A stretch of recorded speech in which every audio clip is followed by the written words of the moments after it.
आज मी कटलेट करणार आहे. मूग आणि मटकी आणि चणे हे मी भिजत घातले होते, त्याचीच आता मी करणार आहे.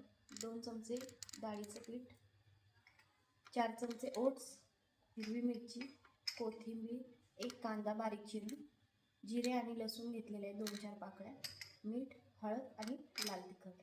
हे एवढं सगळं लागणार आहे. 1 कांदा चिरून घ्यायचा बारीक,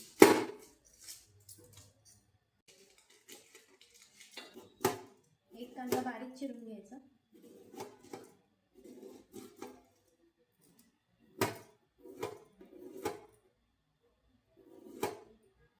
आता एक बीट पण आपल्याला किसून घ्यायचं.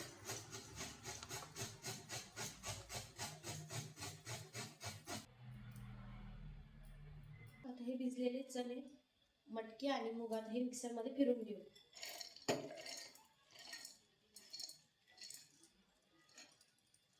त्यातच हिरवी मिरची टाकायची आणि ओट्स, जिरे आणि लसूण.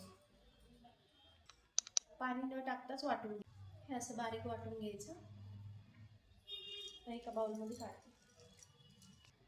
तर यातच कांदा कापून घेतलेला टाकून द्यायचा. पीठ, लाल तिखट, थोडीशी हळद,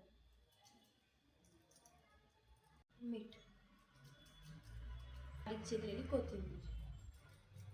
नंतर मग बेसन टाकायचं.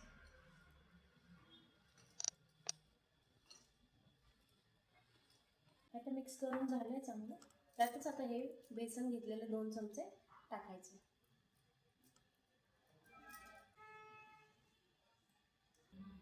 हे आता छान मळून झाले. आता ह्याची कटलेट करू आपण. तवा तापतोय तोपर्यंत मी कटलेट करते.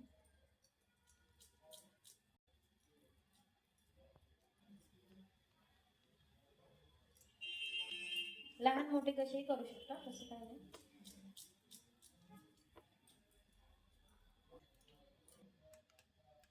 थोडंसं तेल टाकून घ्यायचं. साध्या तव्यावर पण होता, आता माझ्याकडे हा आहे की नाही ह्याच्यावरच घेऊन.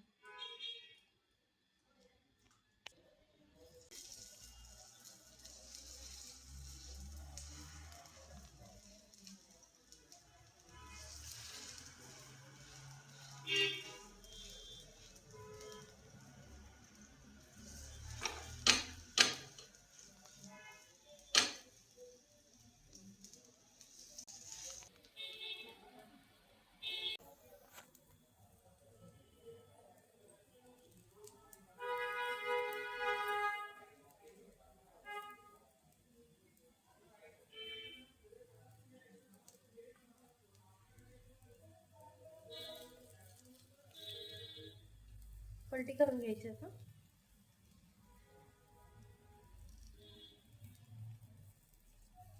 छान कलर आलेला आहे.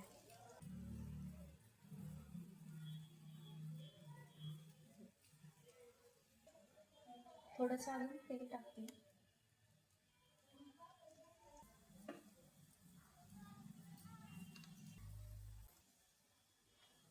हे कटलेट आपले झालेले आहेत. बघू शकता किती छान दिसतात ते, कलरफुल एकदम. तुम्हाला हा नाश्ता कसा वाटला कमेंटमध्ये नक्की सांगा.